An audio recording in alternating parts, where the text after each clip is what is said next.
Ողջույն հարգելի հետևորդներ, ես Ստեփանավան քաղաքի բնակիչների Գեղինյանն եմ։ Այս տեսանյութում ցանկանում եմ խոսել անշնորհակալ կենդանասերների, իմ նկատմամբ կատարված անարդարությունների եւ Եհովայի վկաների ու Ստեփանավանի քննչական բաժնի քննիչ Ֆիլիպ Նազարյանի կողմից ինձ անօրինական հետապնդումների ենթարկելու մասին։ Հիմա իմ տեսանյութում կմանրամասնեմ, թե խոսքը ինչի մասին է։ Մասնավորապես դեռևս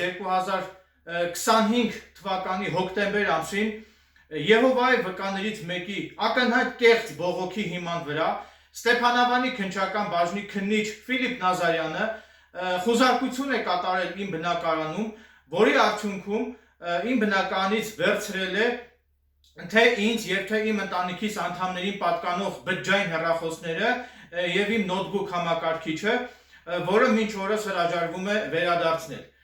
Նշեմ նաև, որ 2025 թվականի հոկտեմբեր ամսից մինչ օրս քննիչ Ֆիլիպ Նազարյանը հիշյալ քրեական վարույթի շրջանակներում մինչ օրս չի հարցաքննել ինձ, այդ քրեական վարույթովերի Գեղինյանս որևէ դատավարական կարգավիճակ չունեմ, ասեմ ավելին, քննիչ Ֆիլիպ Նազարյանը այդ ինձնից իմ բնականից արգելված ինձ պատկանող եւ իմ ընտանիքիս անդամներին պատկանող այդ բջջային հեռախոսները եւ իմ նոթբուք համակարգիչը ուղարկել էր փորձաքննության, որը փորձաքննությունից արդեն իսկ ետ է վերադարձվել քննիչ Ֆիլիպ Նազարյանին եւ հավաստիացնում եմ, որ թե ինձ եւ թե իմ ընտանիքիս անդամներին պատկանող բջջային հեռախոսներում եւ իմ նոթբուք համակարգչում հիշյալ քրեական վարույթի համար էական նշանակություն ունեցող որևէ տեսանյութեր, որևէ այլ փաստական տվյալներ չեն պարունակվում։ Հիմա մանրամասնեմ, թե խոսքը ինչի մասին է։ Եհովայի վկաներից մեկը բողոք է ներկայացրել ոստիկանությունում եւ քննչական բաժնում, որ իբր թե իր նկատմամբ այլ անձի կողմից կատարվել է հանցագործություն եւ ըստ Եհովայի վկայի իբր թե Էրիկ Գեղինյանս ականատես եմ եղել այդ ամենին եւ իբր թե Էրիկ Գեղինյանս այդ ամենը նկարահանել է իմ բջջային հեռախոսում։ Այդ պատճառով է իմ բնականում կատարվել խուզարկությունը։ Բնականաբար Էրիկ Գեղինյանս անմիջապես հուժկու հակահարված հասցրեցի Եհովայի վկաներին, հիմա մանրամասնեմ, թե դա ինչպես է դրսևորվել։ Էրիկ Գեղինյանս նույնպես մեկ այլ գործով հաղորդում տվեցի Եհովայի վկաների դեմ ոստիկանության Ստեփանավանի բաժնում։ Իմ այդ հաղորդումն ուղարկվեց Ստեփանավանի քննչական բաժին, մինչդեռ Ստեփանավանի քննչական բաժնի նույն այդ քննիչ Ֆիլիպ Նազարյանը հրաժարվեց քրեական վարույթ նախաձեռնել։ Դրանից հետո ես բողոքարկեցի Լոռու մարզի դատախազին,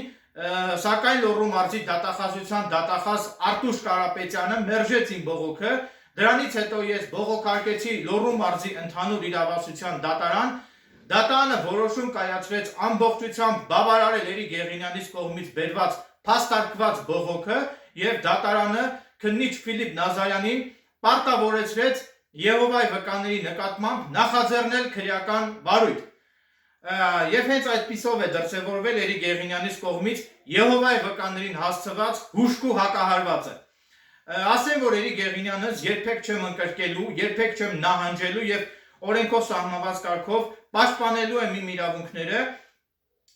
եւ ինձ հնարավոր չէ կոտրել, հնարավոր չէ իմ կամքը կոտրել։ Ես կրկնապատկված եռանդով ձեռնամուխ եմ լինելու բողոքներ գրել իմ իրավունքների պաշտպանության նպատակով, կրկնապատկված եռանդով ձեռնամուխ եմ լինելու բողոքներ գրել թե Ստեփանավանի քննչական բաժնի քննիչ Ֆիլիպ Նազարյանի եւ թե Եհովայի վկաների դեմ։ Նաեւ նշեմ, որ ես ապօրինի հետապնդումների եմ ենթարկվում Եհովայի վկաների եւ Ստեփանավանի քննչական բաժնի քննիչ Ֆիլիպ Նազարյանի կողմից։ Ինչպես արդեն նշեցի, Էրիկ Գեղինյանս Եհովայի վկայի նկատմամբ կատարված որևէ ենթադրյալ հանցագործության ականատես չեմ եղել եւ առավել եւս իմ բջջային հեռախոսով չեմ նկարահանել այդ Եհովայի վկայի նկատմամբ կատարված ենթադրյալ հանցագործությունը եւ հավաստիացնում եմ, որ իմ բջջային հեռախոսում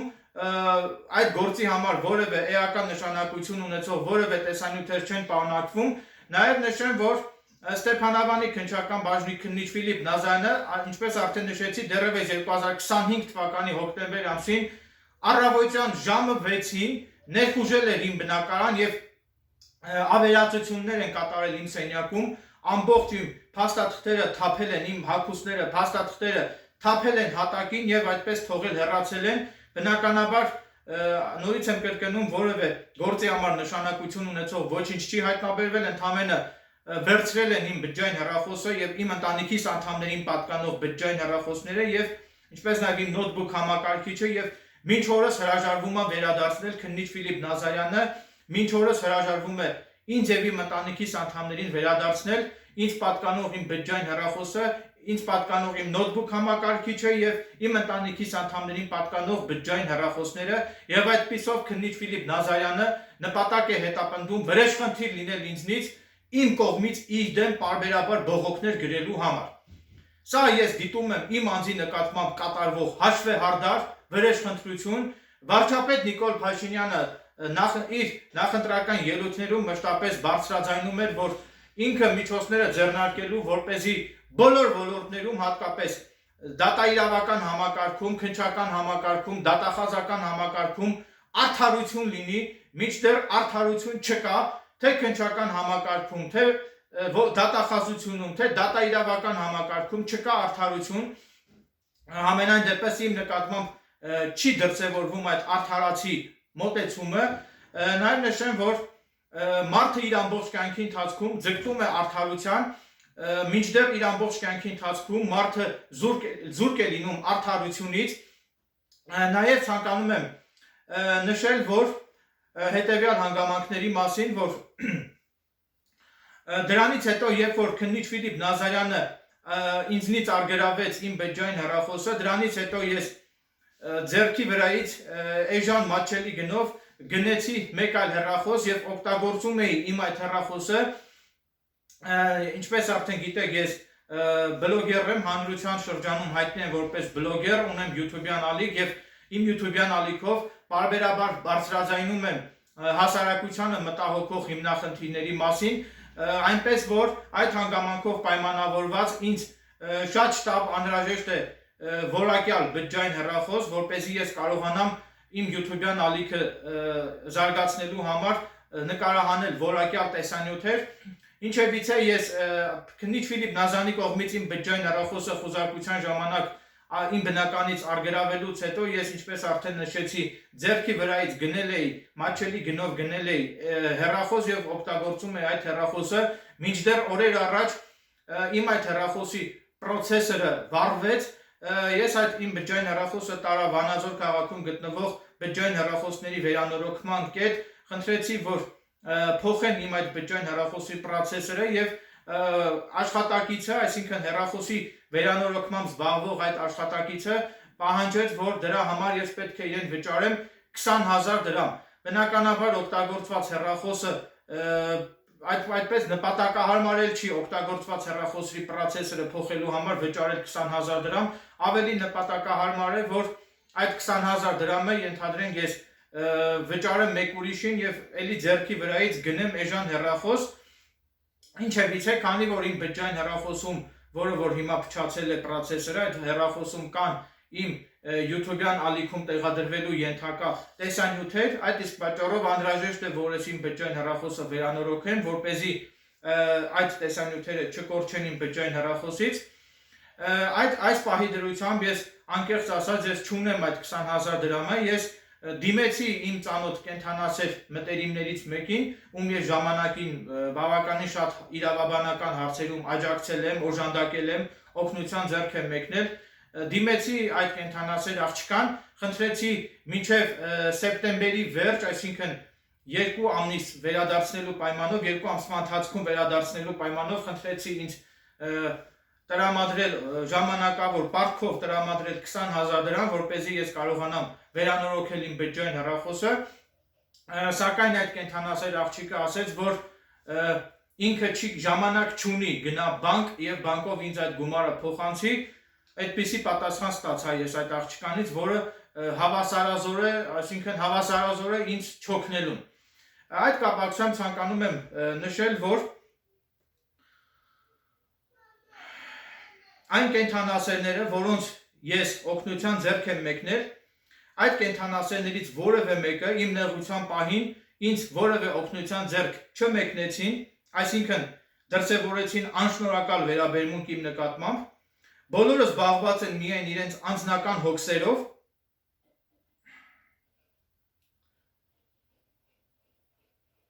բայց ընկերները մեկ օրվա համար չեն, բոլորը միայն ինչ-որ բան են ակնկալում ինձնից, բոլորը միայն ինչ-որ բան են պահանջում ինձնից և մտածում են, որ ես միշտ պարտավոր եմ օգնել իրենց, իսկ դուք երբևիցե ինձ ինչ-որ մի բան տվել եք, ինչ-որ մի հարցով ինձ օգնել եք, իհարկե ոչ, այս կյանքում ամեն ինչ փոխադարձ է, ես իմ իրավաբանական գիտելիքներով շատ անշնորհակալ կենդանասերների եմ անշահախնդիր կերպով օգնության ձեռք մեկնել, առանց որևէ նյութական ակնկալիքի, բայց որոշ մարդիկ այդպես էլ չգնահատեցին իմ նվիրվածությունը, որոշ անշնորհակալ կենդանասերներ ինձ հետ շփվում էին զուտ նրա համար, որպեսզի ես միշտ անվճար լուծեմ իրենց իրավաբանական խնդիրները, բայց երբ որ ես սրտակից ընկերոջ կարիք ունեի, երբ որ ես օգնության կարիք ունեի և ունեմ, այդ ճակերտավոր կենդանասերներից ոչ ոք ինձ օգնության ձեռք չմեկնեց։ Ցավոք, որոշ մարդիկ ամենտեղ միայն իրենց սեփական շահն են փնտրում, մարդկային պարզ ու մաքուր հարաբերությունները ետին պլան են մղվել, ամենուր գերիշխում է միայն փողը և նյութապաշտությունը։ Այսօր, եթե դու պետք ես մարդուն, ապա մարդը հանուն իր շահի և հանուն իր ակնկալիքների կշփվի քեզ հետ, բայց երբ որ տեսնում են, որ քեզնից այլևս շահ չունեն, դադարեցնում են քեզ հետ իրենց շփումը։ Էրիկ Եղինյանս այլևս չեմ ուզում որոշ շահամոլ և հաշվենկատ կենդանասերների կողմից օգտագործված լինել, ես իմ կյանքում շատ զրկանքներ եմ կրել և զրկանքներ կրելով վերաիմաստավորել եմ իմ կյանքը։ Ես վերանայել եմ անշնորհակալ մարդկանց հանդեպ ունեցած իմ հայացքներն ու իմ համոզմունքները, մի եղեք անշնորհակալ և երախտամոռ, մի եղեք ապերախտ, գնահատեք մարդկանց կողմից ձեզ արված լավությունները։ Ակնկալում եմ, որ որոշ անշնորհակալ կենդանասերներ անհրաժեշտ հետևություններ կանեն իմ այս խոսքերից, նաև ցանկանում եմ նշել, որ կոնկրետ գոնե Xiaomi Redmi Note 14 մոդելի մի քիչ ավելի որակյալ հեռախոսը 256 GB հզորությամբ, այդ հեռախոսի նոր հեռախոսը, երբ որ խանութում վճարեց և գնեց այդ հեռախոսը, արժե 85,000 դրամ, այսինքն 85,000 դրամից է սկսում, այս պահի դրությամբ ցավոք ես չունեմ այդ 85,000 դրամը, որպեսզի խանութում վճարեմ և ինձ համար նոր հեռախոս գնեմ, նույնիսկ չունեմ այս պահի դրությամբ, նույնիսկ չունեմ հեռախոսի վերանորոգման համար այդ անհրաժեշտ 20,000 դրամը, ուր մնաց թե 85,000 դրամ ունենամ, վճարեմ և նոր հեռախոս գնեմ ինձ համար, այսինքն հնարավոր է իմ ձեռքը փող գա, որոշակի գումար գա, հնարավոր է գումար լինի իմ ձեռքը սույն թվականի սեպտեմբեր ամսվա վերջերին, սակայն այս պահի դրությամբ ինձ շատ շտապ անհրաժեշտ է մի քիչ որակյալ բջջային հեռախոս, որպեսզի ես կարողանամ իմ YouTube-յան ալիքը զարգացնելու համար նոր տեսանյութեր նկարահանել և տեղադրել իմ YouTube-յան ալիքում, այնպես որ հիմա կոչով դիմում եմ հանրությանը, եթե դուք ունեք մատչելի գնով բջջային հեռախոս, գոնե 10-ից 15,000 դրամի սահմաններում, եթե ունեք նորմալ աշխատող բջջային հեռախոս, որը օգտագործված բնականաբար, օգտագործված հեռախոս եթե ունեք, որը կցանկանաք մատչելի գնով 10-ից 15,000 դրամի սահմաններում, եթե կցանկանաք վաճառել ինձ, կխնդրեի կապ հաստատել ինձ հետ, գոնե ակնկալում եմ, որ այդ օգտագործված հեռախոսը բնականաբար լինի սարքին վիճակում և լինի առնվազն 128 GB հզորությամբ, եթե ավելի հզորությամբ լինի, շատ ավելի լավ, սակայն գոնե լինի առնվազն 128 GB հզորությամբ, տեսախցիկը լինի առնվազն 48 մեգապիքսել հզորությամբ, որպեսզի ես կարողանամ որակյալ տեսանյութեր նկարահանել։ Ես թանկարժեք հեռախոսի չեմ ձգտում, ինձ օգտագործված հեռախոսն էլ բավարար է, միայն թե լինի որակյալ, տեսանյութերը լինի որակյալ, այս պահին ես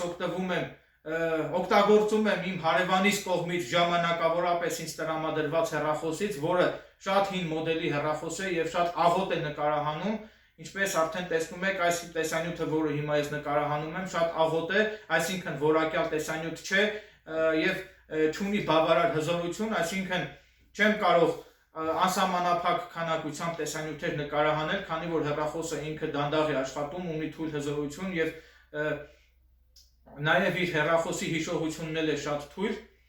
ընդամենը 30 քանի գիգաբայթ հզորություն ունի, այսինքն շատ շուտ հիշողությունը կլցվի այս հեռախոսի եւ այս հեռախոսը ինձ չի պատկանում, ընդամենը իմ հարևանից ժամանակավորապես խնդրել եմ, որպեսզի իմ հարևանը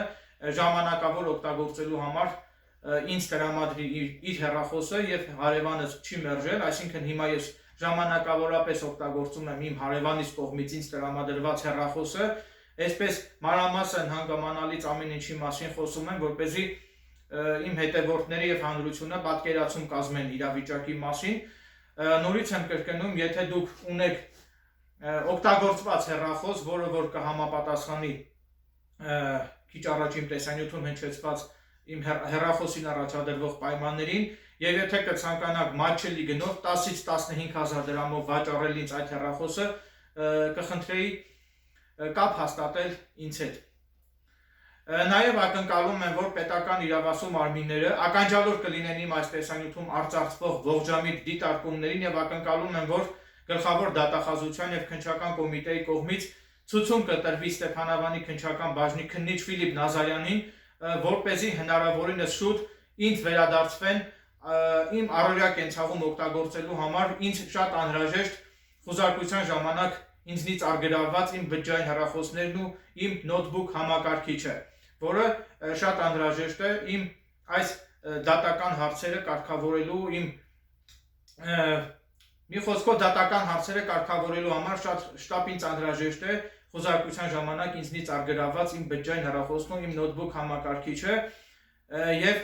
Եհովայի վկաններին էլ վերջում կհորդորեի, որ մի փոքր մարդկային գտնվեք, չգիտեմ թե ինչով է պայմանավորված Եհովայի վկաների կողմից իմ անձի նկատմամբ դրսևորվող այս խիստ ընդգծված բացասական տրամադրվածությունը, հակակրանքը, ես ոչինչ չունեմ Եհովայի վկաների դեմ եւ եթե դուք արդարություն եւ մարդասիրություն եք քարոզում, ապա ձեզ կհորդորեի Եհովայի վկաներին կհորդորեի իսկապես լինել արդարացի, լինել մարդասեր եւ զերծ մնալ ինձ վատություն անելու ձեր այդ նկարտումներից։ Չգիտեմ ինչումն եք հասնելու դուք դրանով, չեմ հասկանում էլ, իսկապես չեմ հասկանում Եհովայի վկաների այդ տրամադրվածությունը իմ անձի նկատմամբ, ինչին եք փորձում հասնել դրանով, ասենք իմ հեռախոսը տարավ քննիչը, դուք դրանից ինչ շահեցիք։ Այդ վատությունը, որ ինձ արեցիք, Եհովայի վկաներ, խոսքս ուղղում եմ ձեզ, այդ վատությունը, որ ինձ արեցիք, դուք ինչ շահեցիք դրանից, որ ես զրկվեցի իմ բջջային հեռախոսից եւ իմ համակարգչից։ Եթե դուք քարոզում եք արդարություն եւ մարդասիրություն, ձեզ կհորդորեի, որ հենց դուք ինքներդ լինեիք այդպիսին, լինեիք արդարացի եւ լինեիք մարդասեր, այլ ոչ թե մարդատյաց։ Այսքանը շնորհակալություն եմ հայտնում ուշադրության համար։